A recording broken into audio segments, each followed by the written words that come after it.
dentro de um check-up normal, pedi para fazer também o teste ao VIH. Eu tinha estado 1 ano e tal nos Estados Unidos, embora não tivesse corrido riscos, portanto a infecção é anterior com certeza, e era muito presente nos Estados Unidos a necessidade da pessoa saber o seu estado serológico. Portanto, tinha corrido riscos na vida, não é? De vários tipos e achei que era importante saber o estado em que estava. Não havia tratamentos na altura. Eram essas tais coisas que eu tomei durante cerca de 1 ano, só no princípio de 89 eu comecei a tomar o AZT. E depois fiz o percurso terapêutico que fazem as pessoas que estão infectadas há muitos anos, que hoje se sabe que não devia ter sido feito, porque era monoterapias, terapias duplas, adicionando medicamentos novos a outros que eventualmente já não faziam efeito. Queimei algumas classes terapêuticas.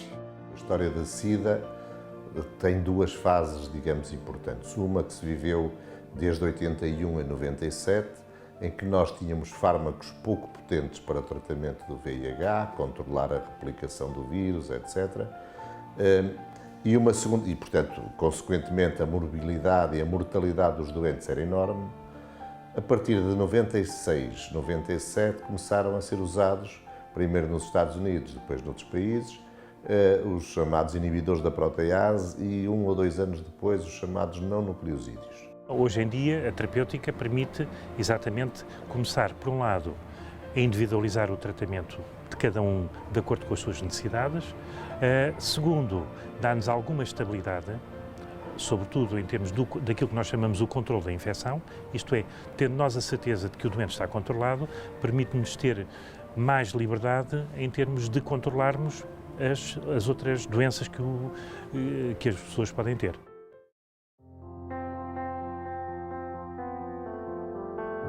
Tenho que ter cuidado com os colesteróis, com os triglicéridos, com o fígado, com os rins, essas coisas, com o coração. E se tive um infarto, e o infarto pode ser provocado, hoje pensa-se que pode ser provocado também pelo VIH, mas há um risco familiar, portanto, não sei, isso já foi em 90, já passou muito tempo. Dentro dos doentes infectados por VIH, os doentes máis vulneráveis son como na populación geral, son os doentes que já tiveron algún evento cardiovascular previo, como un infarto de miocardio ou un accidente vascular isquémico, os doentes HIV que presentan diabetes, os que teñen insuficiencia renal, ou uns que por factores ambientais ou fisiológicos apresentan un risco cardiovascular elevado maior de 10% aos 10 anos.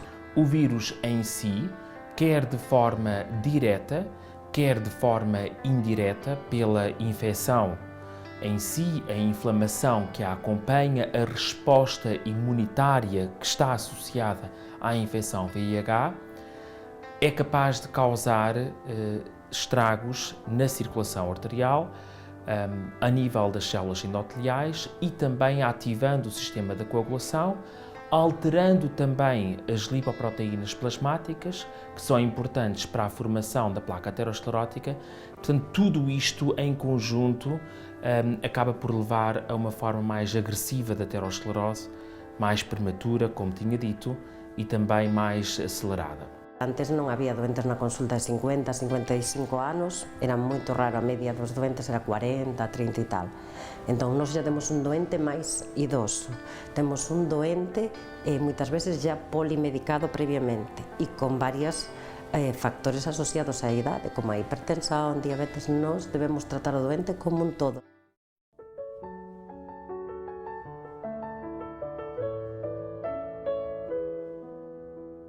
Os medicamentos para o VIH, alguns deles sabe-se que têm um impacto muito grande nas alterações lipidémicas, portanto, da gordura, do colesterol, da gordura que circula e da gordura superficial.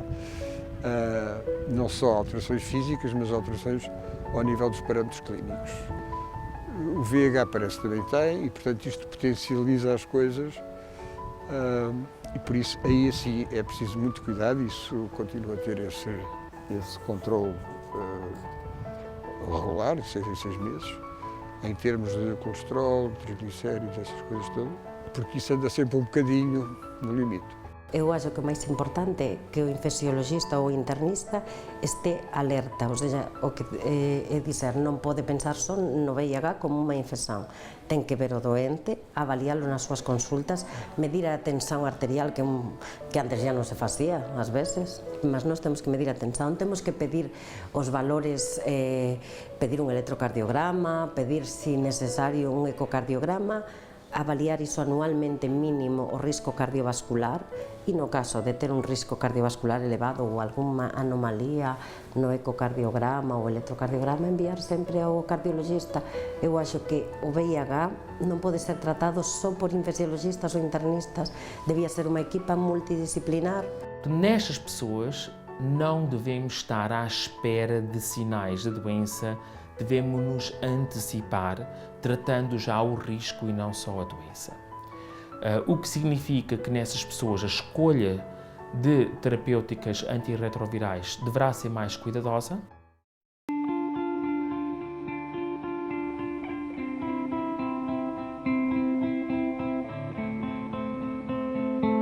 Há situações que são bastante mais complicadas, porque as pessoas chegaram mais tarde ao teste, ao diagnóstico, porque não seguiram nenhum percurso terapêutico durante muitos anos e, portanto, já chegam quer com sistemas imunitários muito fracos, quer já com comorbilidades de difícil tratamento, quer porque há co-infecções associadas, nomeadamente a hepatite C, que é muito vulgar em alguns grupos de pessoas seropositivas.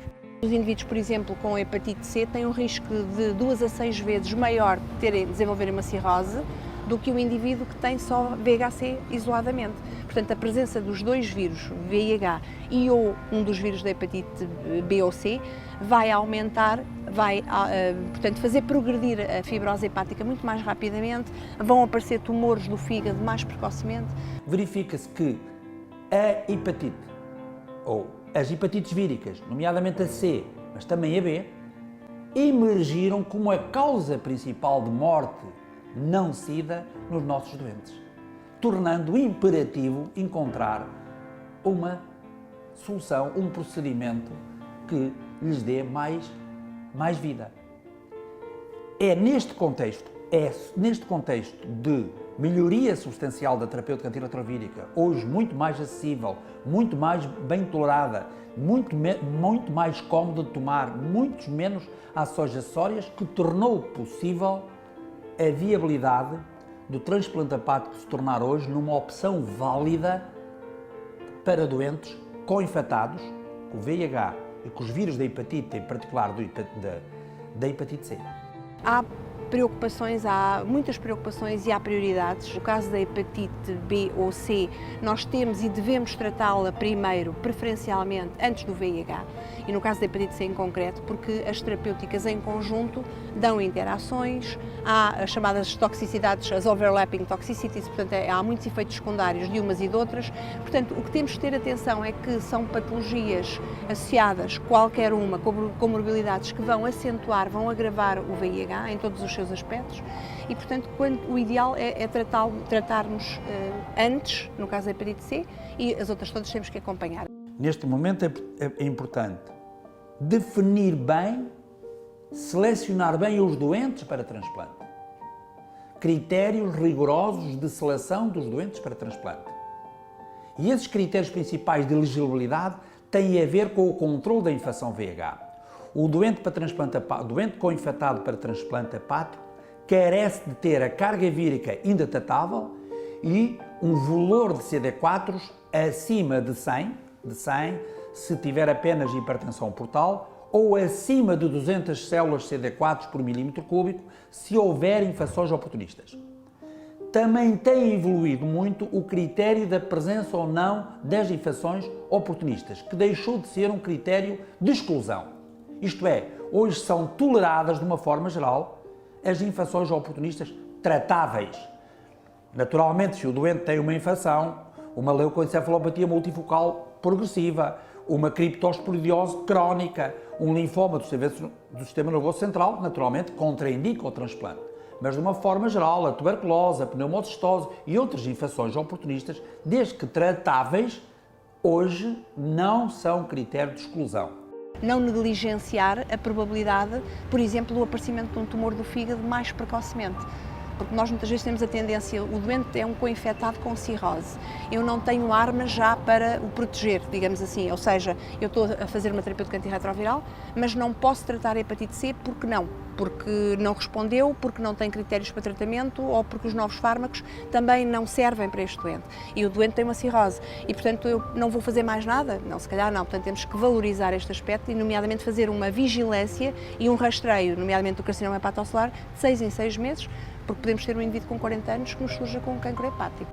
A transplantação hepática dos doentes co-infectados com o VIH e o vírus C, os resultados aos 5 anos são razoáveis a satisfatórios, mas precisam de ser melhorados. É preciso encarar com realismo o transplante hepático da co-infecção VIH e hepatites. Nomeadamente, é preciso expandir o programa, expandir essa possibilidade de transplante, mas com uma seleção criteriosa dos doentes. O doente VIH tem que ser referenciado mais cedo e tem que ser alocado a sua transplantação com parâmetros de prioridade mais precoces.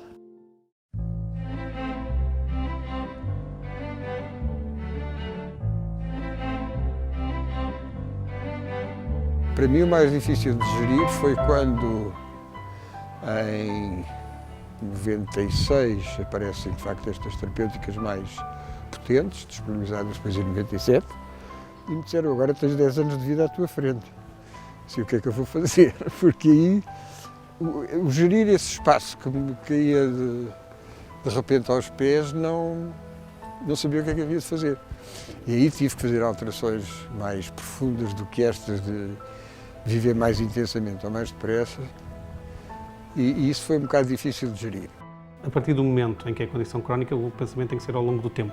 Tem que se pensar qual é o trajeto todo que o doente vai ter, e vai ser importante não só um horizonte curto, que muitas vezes aquilo em que nós funcionamos em termos de orçamentos, em termos de contas, mas um orçamento, mas pensar em termos longos.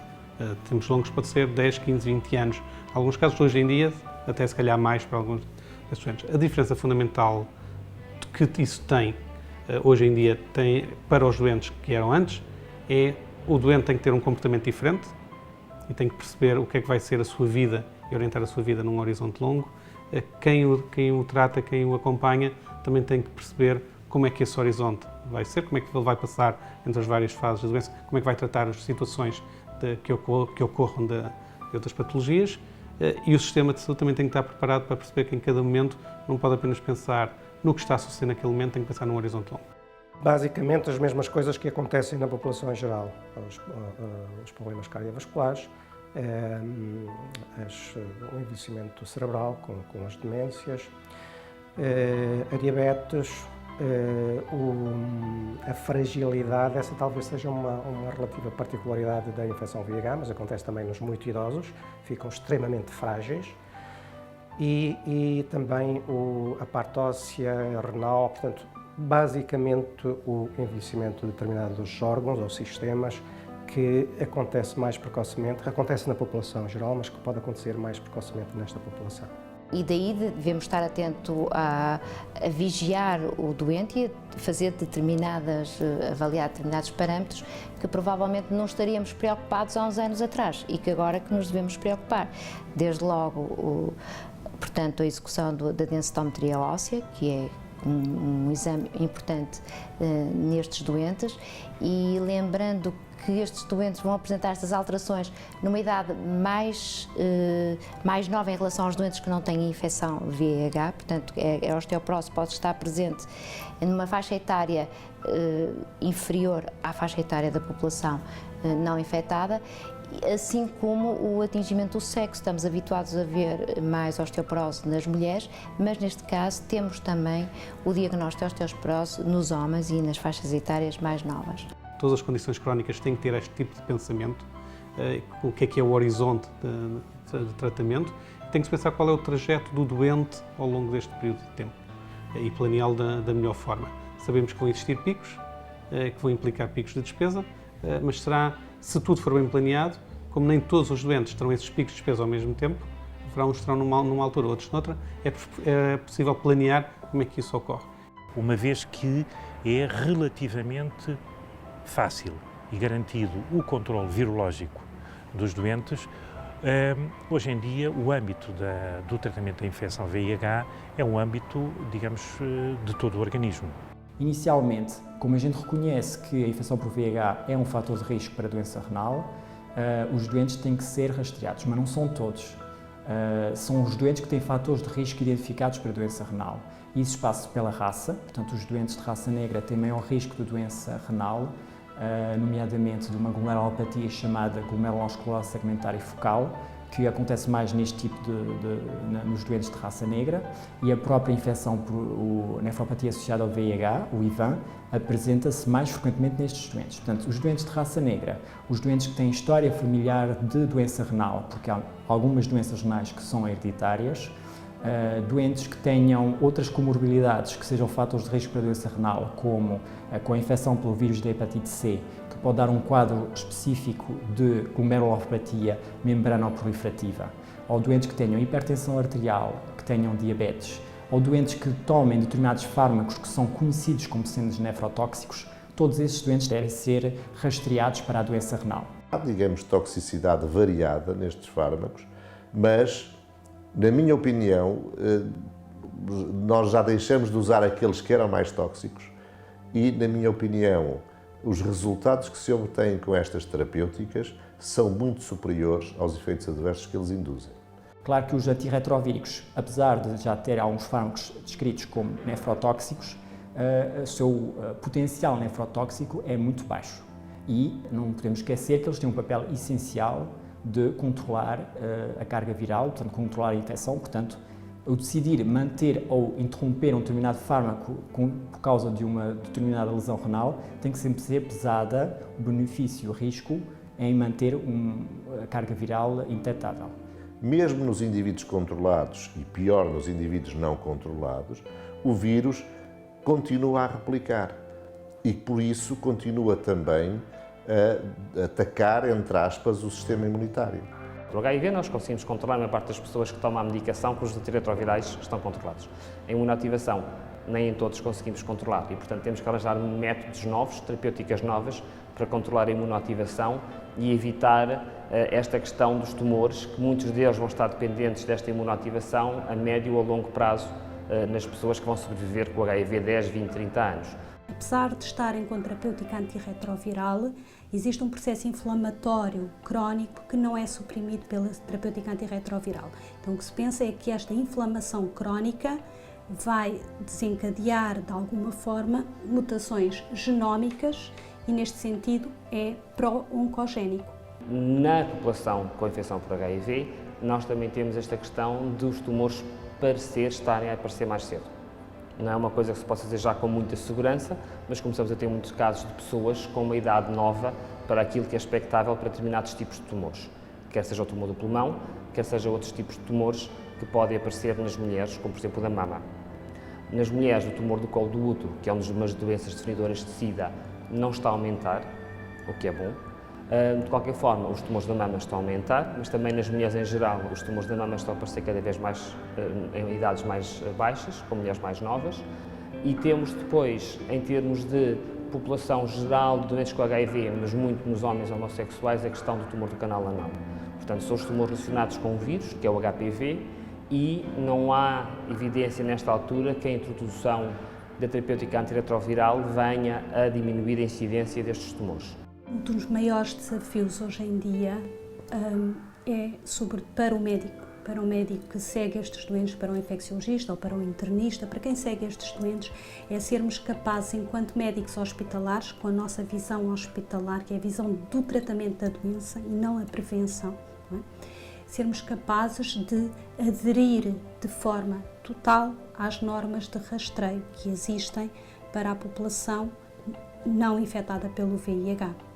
Seja através da neoplasia da mama, teremos de fazer a mamografia anual a partir dos 50 anos, a neoplasia coloretal terá de fazer o rastreio de pesquisa de sangue oculto anual e colonoscopia ou retosigmoidoscopia a cada 5 a 10 anos após os 50 anos, o rastreio da neoplasia da próstata através do PSA, o rastreio do câncer do colo do útero através da citologia ginecológica. São vários os rastreios que já estão definidos para a população em geral.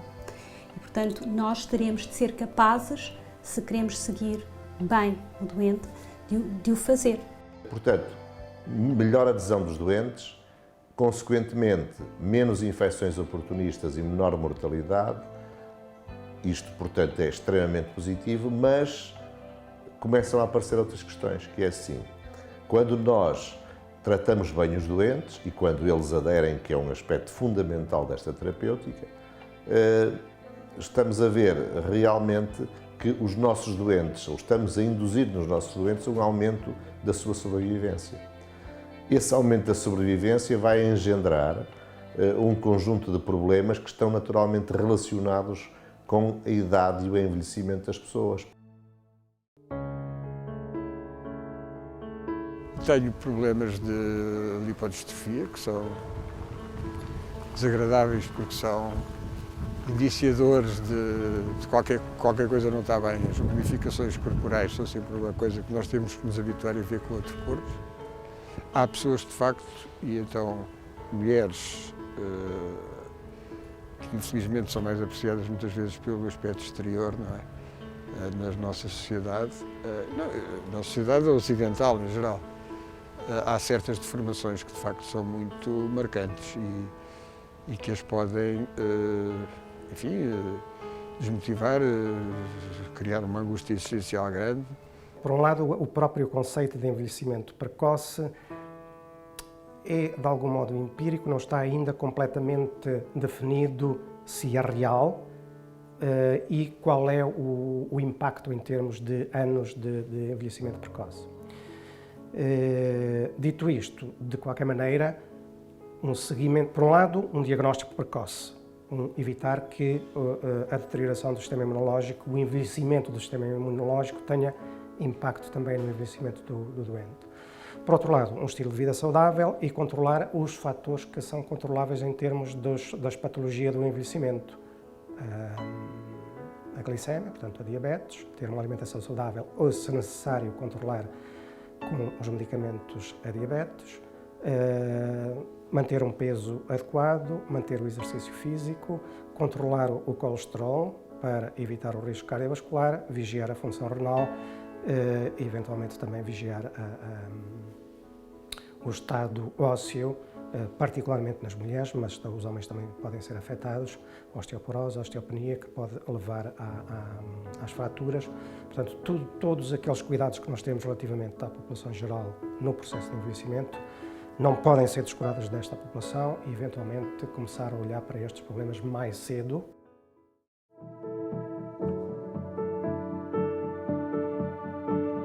Se fiz alguma coisa foi no sentido contrário, quer dizer, eu deixei de praticar ginástica ou desporto, que era uma coisa que eu fazia, um bocado talvez por não me senti bem no meu corpo e depois com o tempo é por já ser velho, já não ter paciência por isso, mas deixei de fazer e penso que isso, as deformações corporais que foram importantes, porque não me sentia bem estar num ginásio ter que explicar porque é que tinha as veias tão salientes e não sei o quê e tal. São as perguntas que as pessoas fazem naturalmente, não fazem com qualquer má intenção e até nem sabia o que era, portanto não era nada muito complicado, mas não queria passar por isso, achava que não tinha que dar essas explicações, então evitava a situação. Deixei muito de sair à noite, que saía bastante, deixei de sair à noite. Passei, portanto, a beber menos e a fumar menos, porque quando sai à noite, a noite é toda a fumar. Portanto, mas isso é meramente circunstancial, se sair, volto a fumar e a beber, mas acho que sim, acho que o álcool reduziu, o tabaco reduziram essas saídas à noite, mas durante o dia continuo a fumar muito. E isto leva-nos para uma outra questão também, que é como tratar as pessoas com HIV. Portanto, nós estamos um bocadinho no paradigma da infecciologia pura. O doente tem uma infecção, nós tratamos a infecção e está tudo bem. Isto não é assim. O doente com HIV é muito mais complexo e, de facto, implica um tratamento multidisciplinar. Nós precisamos, nenhum de nós consegue ter a capacidade para tratar todos estes pontos. Eu posso saber usar muito bem antirretrovirais, eu até sei tratar bem a dislipidemia, sei tratar bem a diabetes, mas há questões que têm a ver com o comportamento dos doentes que nós não somos bons a lidar e nós vamos precisar da ajuda de outras especialidades, nomeadamente da psicologia ou da psiquiatria, para conseguirmos controlar este tipo. São adições como outras quaisquer, não é? Portanto, muitos dos doentes que foram toxicodependentes dizem sempre: eu já consegui livrar-me da heroína, já consegui livrar-me do álcool. Do tabaco é mais complicado. Portanto, nós precisamos, nesta altura, de conseguir montar estruturas que nos ajudem neste sentido da desabituação do tabaco, da cessação tabágica, para evitarmos patologia importante no futuro e mortalidade também importante no futuro nos nossos doentes. Vale a pena preocupar-nos e é sempre muito melhor não ser infectado, e há medidas, e há maneiras, e há métodos fáceis de evitar ser infectado, porque de facto viver com a infecção, apesar de tudo, é um peso psicológico. Ainda temos um estigma muito grande na sociedade e é difícil ainda hoje viver com a doença, apesar dos avanços todos que conseguimos.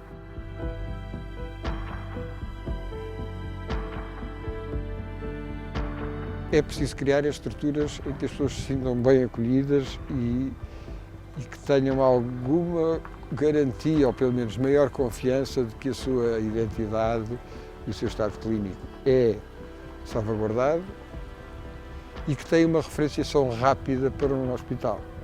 Em termos globais, o diagnóstico tardio ocorre em cerca de 1/3 das pessoas que chegam aos serviços de saúde, que contactam com os diferentes serviços de saúde.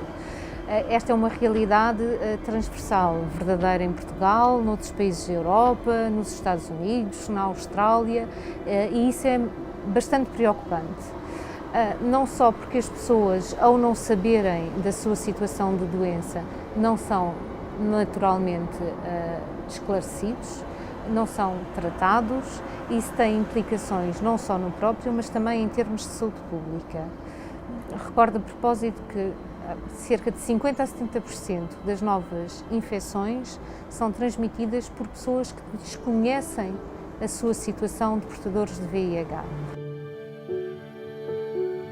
Enquanto não se acabar a discriminação aí, as pessoas continuam a ter medo de ir saber o seu estado serológico, continuam a infectar aos outros, ou proporcionar ocasiões de risco de infecção, pelo menos, porque desconhecem o estado que têm e não há maneira de controlar a epidemia. O diagnóstico tardio tem efeitos não só na evolução da própria infecção por VIH, mas também na concorrência de comorbilidades com a perpetuação e riscos associados à mesma. E isso contribui para que, por vezes, a taxa de mortalidade associada ao VIH se mantenha para além daquilo que era expectável. De facto, é preciso reorientar prioridades e encontrar razões para continuar a ser útil de qualquer maneira. Há, de facto, um certo afastamento em relação às pessoas, uma menor exposição, sobretudo em relação às pessoas que não sabem qual é a reação delas. Isso é, francamente, a única coisa que eu vejo que alterei. Sou menos sociável do que era, bastante menos sociável.